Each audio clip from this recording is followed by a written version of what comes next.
Hello everyone, this is the special educator Pooja Prakash from Center for Special Education Allahabad. Welcome to my channel Learning for All.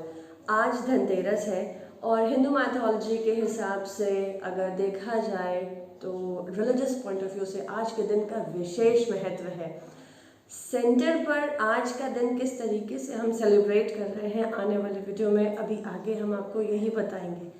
आप अगर channel से जुड़े हुए हैं तो आपने पिछले कुछ जितने भी अपडेट्स और जितने भी वीडियोस देखे होंगे उसमें आपने पाया होगा कि बच्चे पिछले 1.5-2 महीने से लगातार दिवाली डेकोर के आइटम्स बना रहे हैं। सेंटर पर आज वो दिन आया है जिसमें बहुत गर्व के साथ मैं आप सबके साथ साझा कर रही हूँ कि आज बच्चों की सैलरी बन रही है।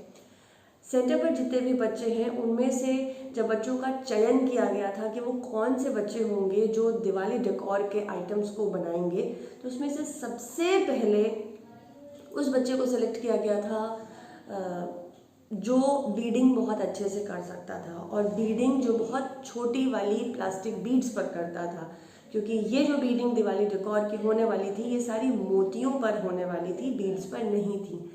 तो पहला चयन का जो पॉइंटर था वो ये था। दूसरा ये था कि बच्चे को अगर हम पहले कॉपर वायर देते हैं, उसके बाद हम एक रेगुलर पतला वायर देते हैं और फिर हम शू लेस पर प्रैक्टिस कराते हैं। मैं कभी भी सेंटर पर शू लेस पर बीडिंग नहीं स्टार्ट करवाती हूँ। तो यहाँ पर जो बच्चे इन तीनों मापदंड यानी कॉपर वायर, रेगुलर वायर और शू लेस पर अच्छे से बीडिंग छोटे बीड्स पर कर पा रहे थे उन्हीं का चयन किया। ये दूसरा पॉइंटर था। तीसरा पॉइंटर था कि इररिस्पेक्टिव बच्चा फिजिट या स्टिम कर रहा है, क्योंकि ऑटिज्म अगर है तो बच्चे की फिजिटिंग स्टिमिंग बहुत ही उसको आप हटा नहीं सकते हैं, राइट। उसको आप रेगुलेट या चैनलाइज ही करते हैं। बट ये बच्चा कहीं ना कहीं इतना सेटल होना चाहिए कि जब वो सुई धागे पर काम करे तो उसे आभास होना चाहिए कि वो कुछ कर रहा है और उसको उसमें कुछ गड़बड़ नहीं करनी है, राइट। तो ये कुछ एक चीज़ें हमने ध्यान रखी थी। अटेंशन के लेवल पर हमने अटेंशन रेज होना, अटेंशन सस्टेन होना और सेलेक्टिव अटेंशन जिन बच्चों में डेवलप था। सेलेक्टिव अटेंशन का मतलब ये है कि आपने जिस आइटम को टेबल से उठाकर मांगा है उसके अलावा भी टेबल पे मल्टीपल ऑप्शंस रखे हुए हैं, क्योंकि ऐसे में अभी इससे पहला जो वीडियो मैंने अपलोड किया था उसमें मैंने आपको दिखाया था कि किस तरीके से मल्टीपल कलर्स के बीड रखे जाने पर भी बच्चे वही बीड उठा रहे हैं जिस चीज़ का उनको इंस्ट्रक्शन दिया जा रहा है। तो ये कुछ एक छोटी छोटी बातें थी जिनका हमने बच्चों को चयन करते वक्त ध्यान रखा। सेंटर के बच्चे मिसाल बन गए हैं। यकीन मानिए मेरे लिए भी एक बिल्कुल नया अनुभव है। मैंने अपनी लाइफ में ये कभी भी प्रैक्टिस नहीं किया। पिछले 15 सालों से मैं एक स्पेशल एजुकेटर के तौर पे प्रैक्टिस कर रही हूँ, लेकिन ये जो अनुभव है कि मेरे बच्चे समाज में मीनिंगफुल तरीके से कंट्रीब्यूट कर रहे हैं और इस चीज़ को कर पा रहे हैं, ये एक बिल्कुल अलग अनुभव था।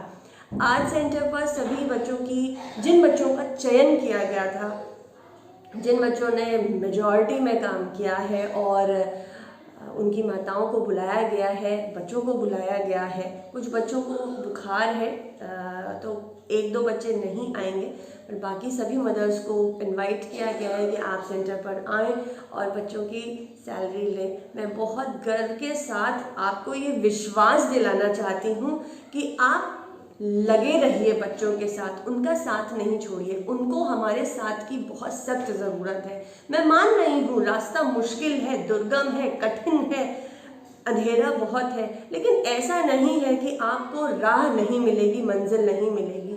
मेरे सेंटर के बच्चों को मिली है और अगर वो कई और बच्चों के लिए मिसाल बन सकते हैं तो मैं आपको इस वीडियो के माध्यम से ये आभास दिलाना चाहती हूँ कि कुछ बेसिक कंसेप्ट्स पर काम करके, कुछ बेसिक फाइन मोटर स्किल्स पर काम करके, कुछ बेसिक कॉग्निटिव कंसेप्ट्स पर काम करके हम बच्चों के वोकेशनल स्किल्स को बचपन से ही डेवलप कर सकते हैं। सो अब आइए आगे का कार्यक्रम देखते हैं कि क्या होता है। मैं आशा करती हूँ कि आज आप इस वीडियो को प्लीज़ शेयर करिएगा, जिससे अदर पेरेंट्स में ये विश्वास आए कि हाँ if provided with right kind of direction and methods and if provided with right kind of opportunities, ये बच्चे बहुत आगे जाने वाले हैं। धन्यवाद।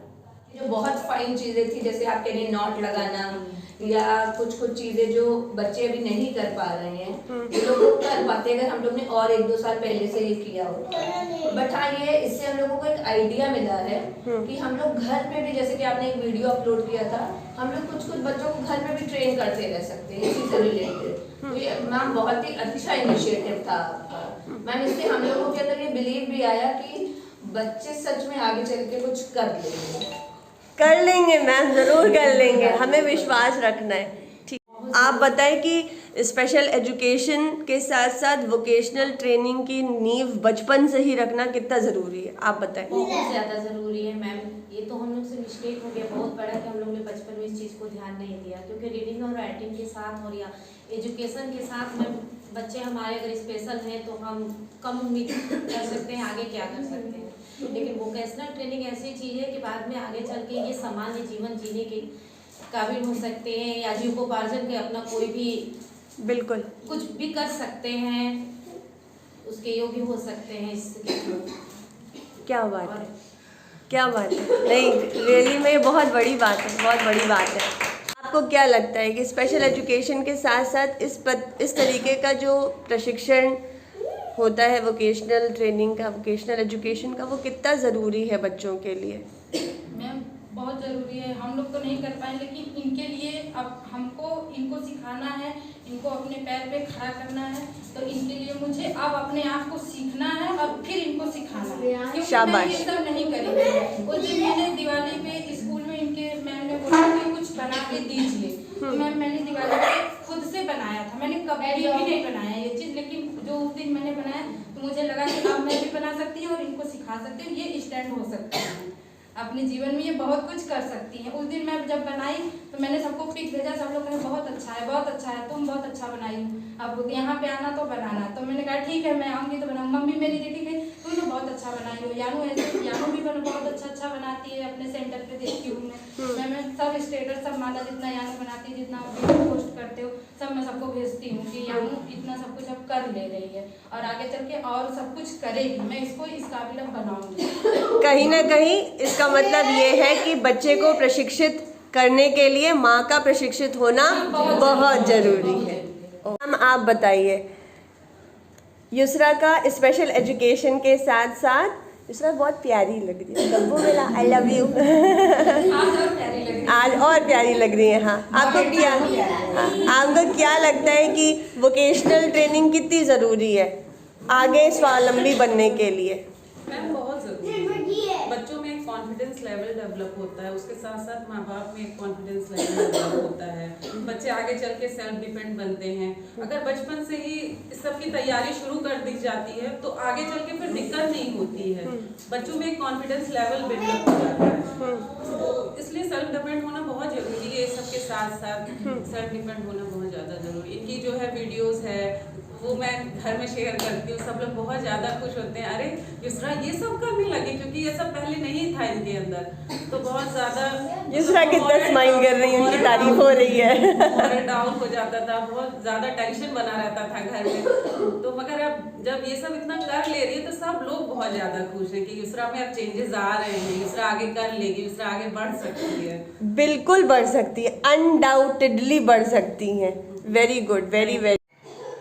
मुनमुन मैम, आपसे एक क्वेश्चन ये पूछना चाहते हैं कि कितना ज़रूरी है, क्योंकि जब आपने मेरे सेंटर को ज्वाइन किया था वरुण ऑलरेडी 10 इयर्स के हो चुके थे, राइट, और 10 साल का बच्चा काफ़ी बड़ा बच्चा होता है। तो आपको क्या लगता है कि वोकेशनल ट्रेनिंग कितनी ज़रूरी है कि उसकी नींव एटलीस्ट बचपन से ही रख दी जाए? आप क्या कहना चाहेंगी?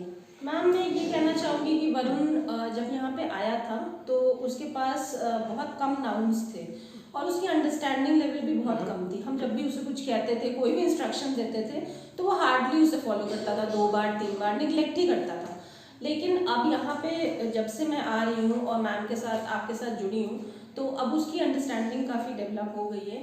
तो अंडरस्टैंडिंग के साथ साथ मैं ये जानती हूँ कि वो पढ़ाई नहीं कर सकता, बहुत मतलब वो पढ़ने में बहुत नहीं है, उसका ओरल अच्छा है, लेकिन अगर हम वोकेशनल लेवल पे नहीं ले जाएंगे बच्चे को तो हमें पता ही नहीं कि वो आगे जाके उसे करना क्या है ना। तो मैम अगर इसको हम बचपन से ही इसकी नींव हम डालने की कोशिश करते हैं तो ये काफ़ी बेनिफिशियल हो जाएगा आगे के लिए। एटलीस्ट हमें एक पाथ मिल जाएगा कि आगे बच्चे को हमें किस दिशा में लेके जाना है, उसका इंटरेस्ट किस तरफ है, और उसी राह पे फिर हम फोकस कर सकते हैं ताकि हम बच्चे को सही तरीके से एक गाइडेंस दे सकें। और यहाँ पे आने के बाद मुझे तो एकदम अच्छे से ये क्लियर हो गया है कि मतलब मैं तो यही सोचती थी कि वरुण क्या ही करेगा, जो भी मुझसे ही पूछता था वरुण क्या करेगा आगे जाके, तुमने इसके बारे में क्या सोचा है, तो अब तो मुझे एकदम रास्ता क्लियर है कि वो क्या करेगा ना। और वो कुछ तो ज़रूर ही कर लेगा। तुम अब मेरे बच्चे की चिंता करना बिल्कुल बंद कर दो, राइट। आप लोग अपने अपने बच्चों की चिंता करिए, अब हम लोग इतना तो जान गए हैं, right. Thank you so much. कितने का सामान भेजा मुनमुन? 65,500, ठीक है। और जो हमने सामान खरीदा है वो 30,300 का सामान खरीदा है। तो प्रॉफिट हमारा माइनस करने के बाद 35,205 रुपीज है। हम यहाँ तक बता चुके हैं। बनाई गई है कि किसने कितने कलीरे बनाए हैं, ठीक है। तो सबसे ज्यादा कलीरे बनाए हैं नवरित भैया ने 37।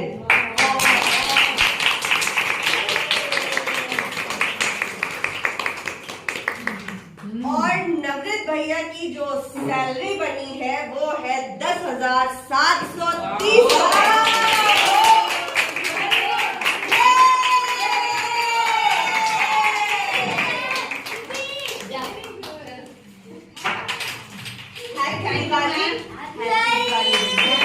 I'm so proud of you. आज के बाद दुनिया बोलेगी नहीं कि तुम कुछ कर नहीं सकते। मिसाल हो, यानी नंबर पे कलीरे जिन्होंने सबसे ज्यादा बनाए हैं वो है युसरा दीदी 23। अरे वाह भैया कितने खुश हो रहे हैं। और युसरा दीदी की सैलरी बनी है 6,670 रुपए।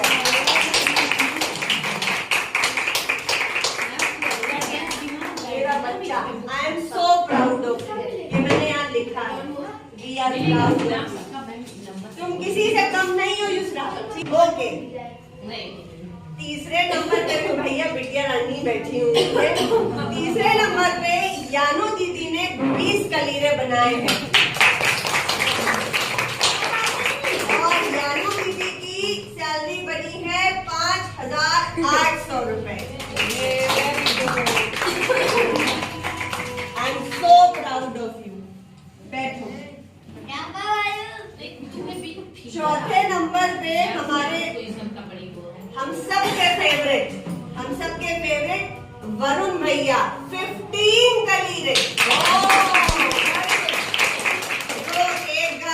मार के झूठ के चीख के चिल्ला के 15 बना दिए और 4,350 रुपए कमा भी लिए। वरुण भैया को आज फीवर है तो उनकी जगह गुनगुन दीदी ले रही है। I am so proud of you. Okay, अगला जो नाम है वो है नाम रेयांश और श्रेयांश का। दोनों लोगों ने बराबर 13 कलीरे बनाए हैं और दोनों की तनख्वाह 3,770 रुपए बनी है। ठीक है, ये आपकी सैलरी है। हाँ ये आपकी सैलरी है, उन्हीं में ही पैसे जमा करिए, इन पैसों को खर्च नहीं करिए। ये एक जो माध्यम मिला है, इससे आने वाली जो भी धनराशि होगी उसको आप बच्चों के भविष्य के लिए इन्वेस्ट करें, मैं ये कहूँगी। ठीक है, चलो।